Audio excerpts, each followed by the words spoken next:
Hello, good evening, everyone. Uh, Thank you, first of all, for whoever is there in the room for braving the weather and still staying back after looking at the rains outside. They've settled in now. I just looked outside. So hopefully we'll all go back home in a nice, windy, pleasant weather. So thank you. My name is Paridhi Gupta, and I'm the Vice President at Ernst & Young, where I work alongside India's leading pharma and health industries to help them devise and implement transformative strategies. Previously, I've also worked with the government of Telangana in the life sciences department. And for many, many years, I have helped strengthen the state's life sciences and healthcare ecosystem. And before I introduce Rashmi, I must mention that we've done this before, but perhaps with a lot less structure. So about 5 years ago, we were colleagues at Research and Innovation Circle of Hyderabad. It's called RICH. And for those who don't know what RICH is, it is a state government initiative which is now also associated with the principal scientific advisor to the Government of India's office. And basically the initiative brings everybody in the ecosystem to talk to each other. So from researchers to academicians to clinicians, startups, investors, everybody, the initiative is bringing them together. So fast forward today, I think RICH has evolved, and so has the whole life sciences ecosystem in Hyderabad. And it's both my professional pleasure and a slightly nostalgic one to introduce Rashmi Pimple, who, with a background in pharmaceutics and a PGPX from IIM Ahmedabad, has worked in the pharma industry for more than 2 decades. Before she joined RICH in 2017, and today as its CEO, she supervises 3 focus areas: food and agriculture, life sciences, and sustainability. So yes, while I was coming to the venue today, I did this small experiment. I asked Claude, what is happening new in the AI in life sciences, and what are the key challenges which the innovators and which the industries are facing when it comes to scaling it up. So it gave me a very polished answer. AI in drug discovery, co-pilot for clinicians, personalized medicine, real-world evidence, improving clinical trial designs, all standard, all usual suspects. But as I was reading through it, it made me wonder that all of this is very important, very critical, but very familiar. We used to talk about this, 5 years ago when we were colleagues as well. Even today we are talking about it. So how have things evolved in so many years when it comes to AI, in life sciences, and more importantly, what is actually working at scale. So I want to start that conversation, Rashmi. What is new now versus 5 years ago?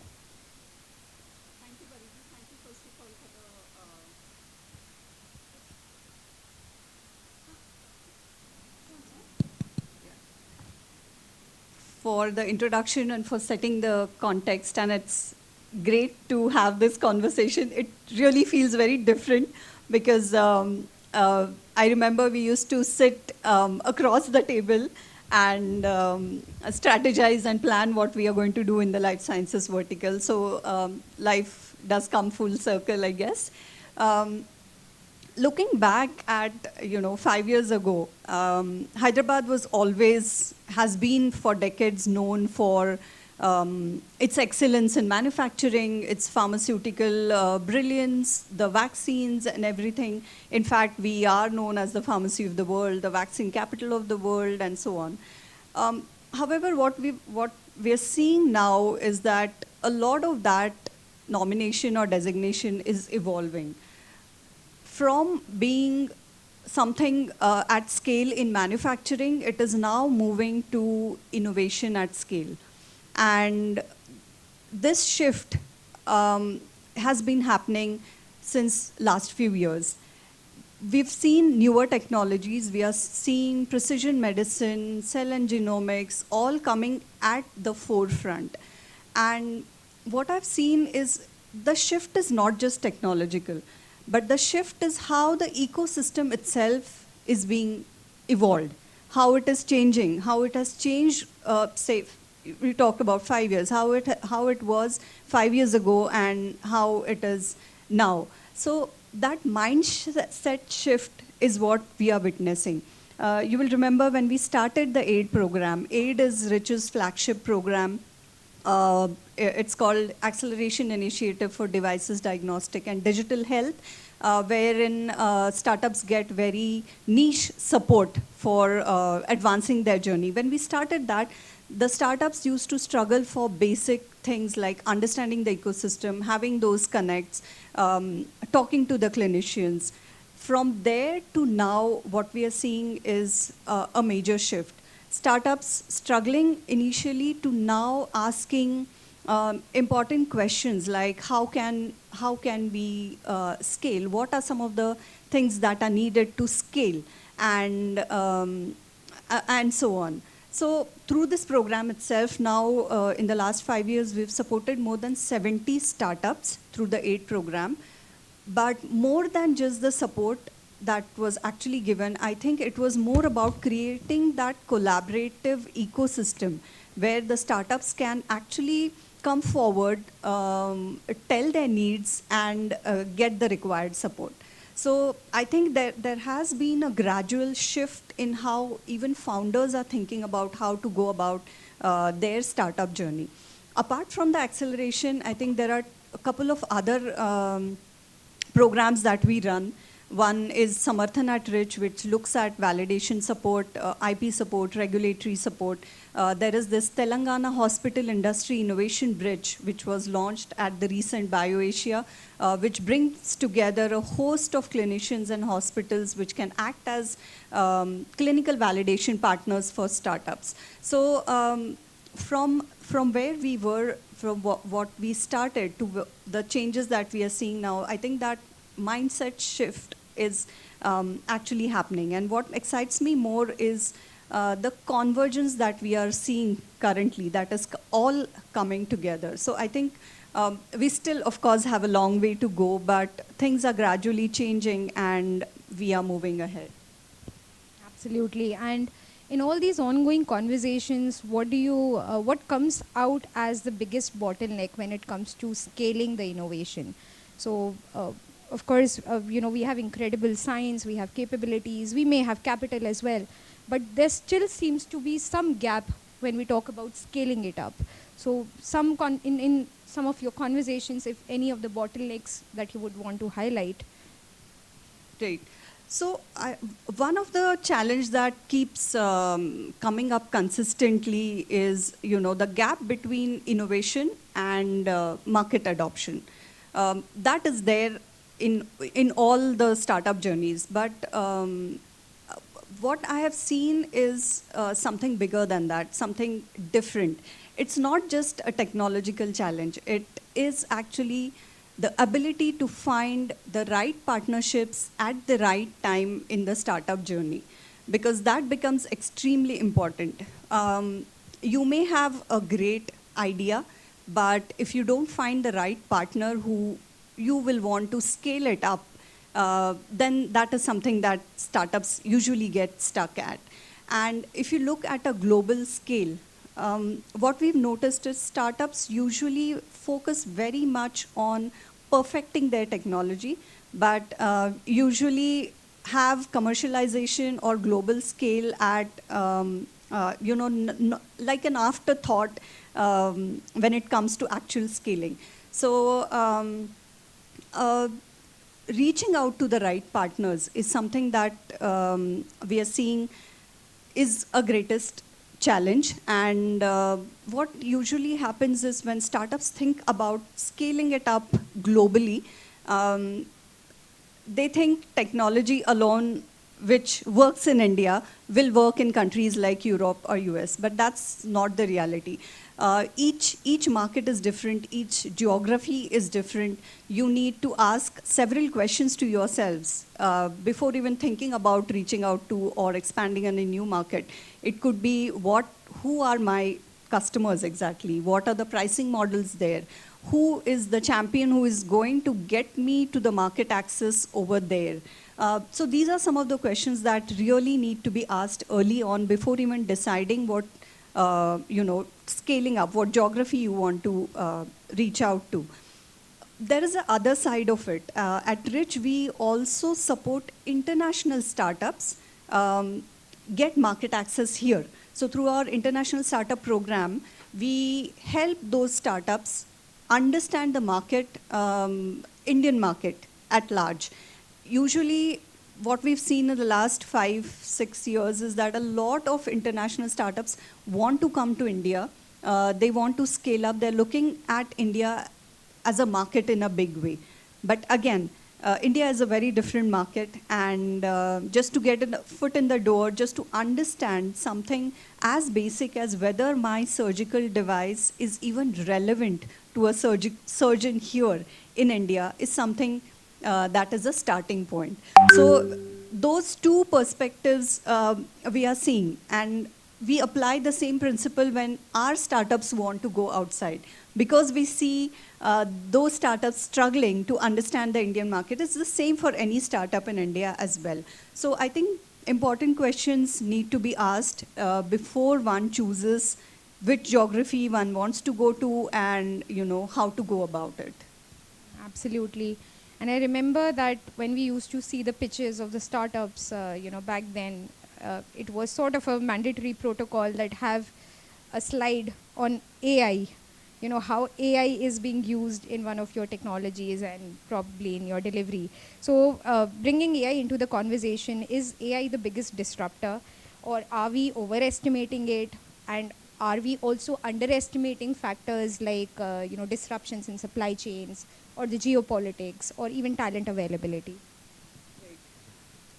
I think AI is undoubtedly the most transformative tech that we are seeing in the recent times. But if you look at the life sciences sector, AI is not the whole story at all. AI is just a part of the story. AI is an engine which we can use, but how far and how fast can that engine take us? That depends a lot on so many other factors that you mentioned. For AI to even be successful or be adopted, it requires data, it requires digital infrastructure, it requires talent, and so many other factors to come together. Usually all of these are underestimated, and AI, the hype that it creates is usually the case that we have seen in most in most parts of our conversation. And AI today cuts across sectors. Even the so-called conservative traditional sectors like health, for example, or agriculture, or even waste management, something that used to be considered as not so tech-heavy is now being disrupted by AI. But again, I think the data infrastructure is something that needs to get more attention. And at Rich, we are doing some efforts in those areas. You may remember last year, the Telangana government launched the AI mission, Telangana AI mission, which the aim is to have Telangana as the global hub for everything AI. And as part of that, there was a network of institutions that was created. It's called AI Research and Collaboration Network, wherein Rich is leading that network, and we are working with 6 premier institutions to understand their work in AI and to see if some of that be commercialized, translated into real-world impact. So that effort is ongoing. Other than that, there have been other initiatives like the T Diagnostics Challenge, where it relates to public health data. We know the T Diagnostics has humongous amounts of data with them. So how can AI be used to make sense of that data? Can AI be used to make some policy decisions? Can it be given a shape which the policymakers can use to draw insights for making those decisions? So these are some of the kind of initiatives and our efforts towards making use of AI for real world benefits, rather than riding on the hype and making it more meaningful. So I think the factors that you mentioned, like supply chain, geopolitics, talent, that is something that needs more attention. And in my opinion, Hyderabad is very, very uniquely positioned to take that leap because, as we all know, we have the required talent. We have the excellence that has already been built over decades. So nothing should stop us from riding that wave, but with trust, with the required adoption, and with the required data privacy and the data clarity that should go into all of this. Absolutely. And the point you made about adoption, I think I want to ask a question around that. So where have you seen the promising innovations get stuck? Have we become too comfortable celebrating pilots? What goes beyond the pilot study when it actually we are talking about commercialization, we are talking about scaling it up? So your thoughts on that?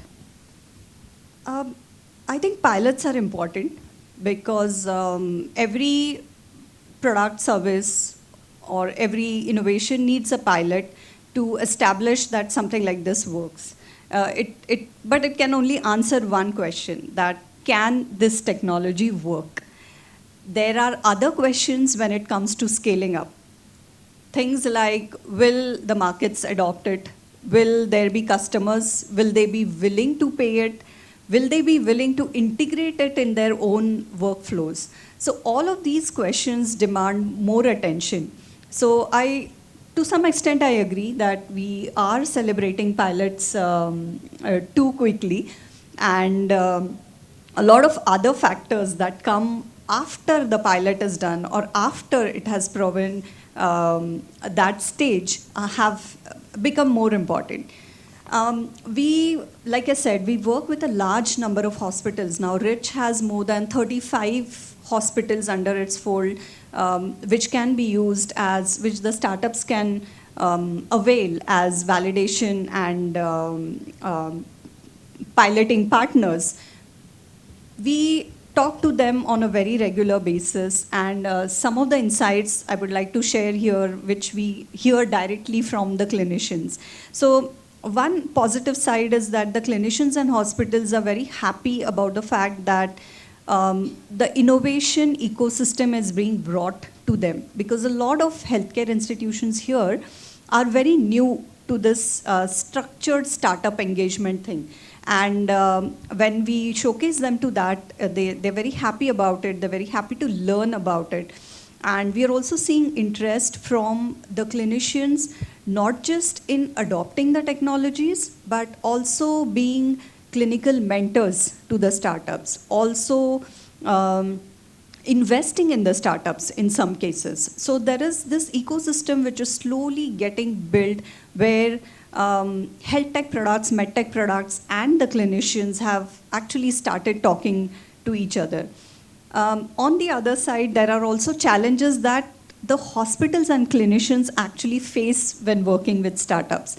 So their major concern is that the startups usually believe that their product is going to fit across every hospital's or every clinician's workflow. But that is not really how it works. Every clinician's expectations are different, their patient demographics are different, their infrastructure constraints are different, and also their leadership priorities are different. So a one-size-fits-all option does not really work, even if you're building for hospitals. You need to cater to the individual asks and requirements of the hospitals.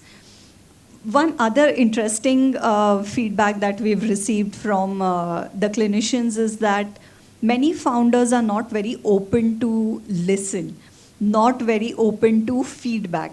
The clinicians keep telling them, but they're so wedded to their idea that it becomes difficult for the clinicians to convince them that something like this will not work, or at least some changes have to be made to their product for the clinicians to adopt. So I'm sure there are a few startups in the audience. So you need to listen to the clinician. You need to adapt to their requirements rather than expecting that the healthcare system of the hospital will adapt around your solution. So these are some of the feedback that we've received from hospitals, and I think it's actually it is an ongoing journey for a startup and for a clinician. What is also interesting is that a lot of clinicians now want to be the co-development partners in the startups. They don't want to just adopt the technologies in their settings, but they want to be a part of it, try to develop it, have their say in it, because that is where it gives them more autonomy, it gives them more agency, and it actually helps them get the product refined according to their needs. So I would urge startups to, whoever are working in this space, that clinicians are an important part of your journey. They are here to guide you. They are here to show you the path that will lead to quicker success. 100%. And let's close this on a positive note. So, Rashmi, do share some successes that you've witnessed, successful startups, their journeys, and more importantly, what did these successful innovators get right? Let's share that as well. Sure. So one of our, some of our proudest moments are when the products of the startups, medtech, health tech startups, get adopted by hospitals, or they conduct successful pilots at the hospitals, or the clinicians actually invest in them. So I think that stories are happening, and they're happening more than, say about 5 or 10 years before when we started. What I've noticed is, like I said, whoever has tasted success quickly has been open to adapt, has been open to listen, has been open to refine their solutions as per the requirements. I think the second quality, which also is very, very important, is you have to be able to work with multidisciplinary groups. Gone are the days when you sit in your office, do your own thing, sit in your lab, do your own experiments. You need multidisciplinary groups to come together, work together. So startups which are able to work across these multidisciplinary groups are somebody who move faster. Because many times what we've noticed, and like I said, we work with startups in sustainability, agri, and life sciences as well. So many of the startups in this space are not domain experts. They are mostly tech people who have found an opportunity in these sectors and want to build something. And when that is the case, it becomes absolutely essential that you talk to the domain expert right in the beginning of your startup journey. You make them like a sounding board, have sessions with them, understand the requirements. So somebody who is willing to do that, somebody who is willing to work with diverse kind of stakeholders, is what I think makes the journey faster and more successful.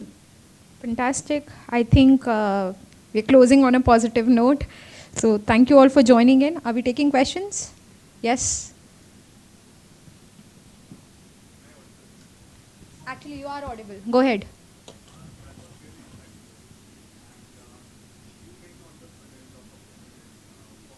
To have the overview, bird's eye view of the entire, I would say, value chain or the opportunity or the landscape. And believe me, my question is not because I come from the other side. I come from the startup point of view. I've been, sorry. So I've been to other side of the story as well, where I was a hardcore researcher and techies were and stuff like that. My question would be, considering the Indian situation, do you feel that there is a need from clinicians as, or clinics perspective as well to uniform their system? Because if we compare the situation in India, I know the volume is the biggest bottleneck for Indian situation, but can we somehow work from the clinicians as well as hospitals side as well, so that it will be better for the startups or the techies to help them out? 100%. Project Tej, maybe. Yeah.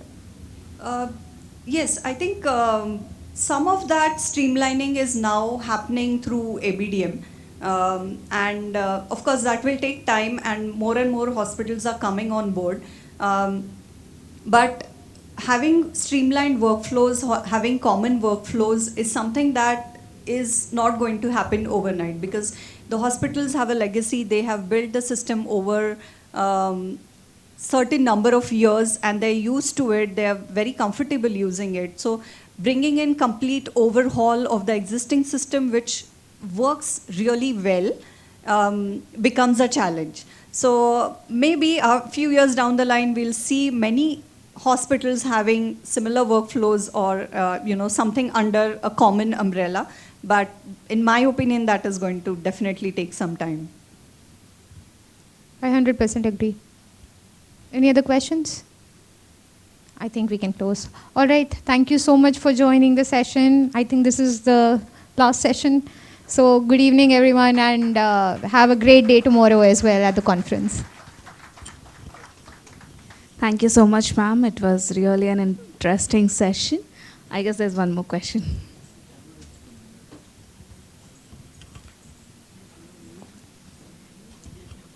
Yeah, I have a startup. Mostly like how far you are from adopting the ABA number, digital NHT and all in Yashoda.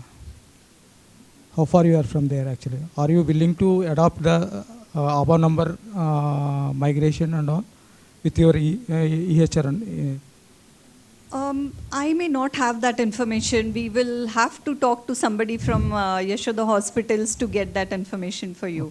But if there is something that you're building around it, please feel free to reach out to us, and we will see how we can make Already those we have connections. I have a solution, total end-to-end solution, and we are working on the remote patient monitoring side and NHD predictions. What is called? What is called? NCD predictions and all that algorithms we are working on. So we have already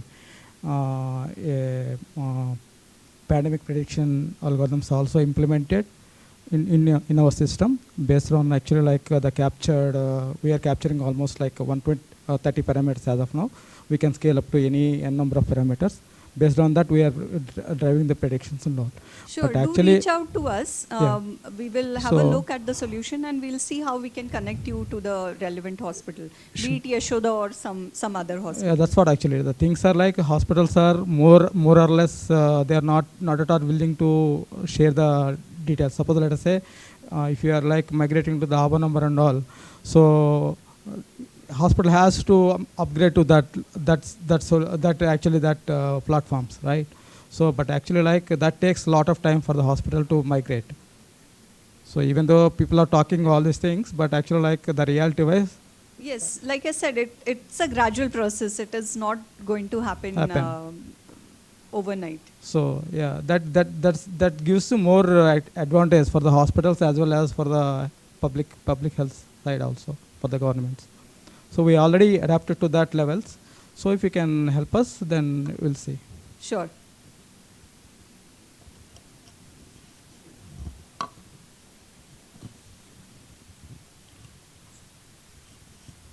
To answer your question, actually, why hospitals are not accepting these things are because of the data protection. Okay, we need to, whenever we are building the pipeline, we need to make sure that the data is protected at every level so that the patient information is not exposed to anywhere. Okay, if you can prove that to any hospital, they will definitely give that opportunity. That is.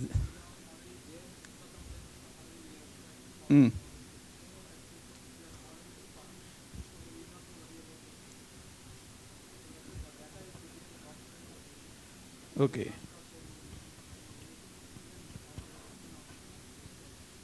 Okay. Okay. Then there should not be any problem. Like once again cross check that.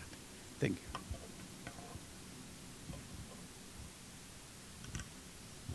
Thank you so much, ma'am, for such a wonderful session. And now I would like to call upon Dr. Venkat sir, AVP Medical Services, Yashoda Hospitals, for the closing remarks.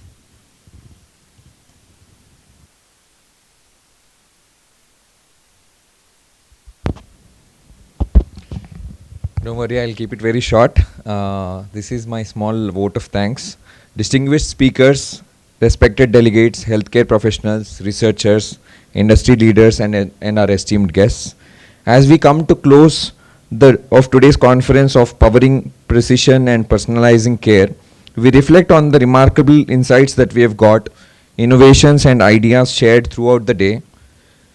On behalf of organizing committee, I extend our sincere gratitude to our distinguished speakers, chairpersons, panelists, partners, and every participant whose contribution have made this conference a success. We'll all be happy to see you tomorrow again.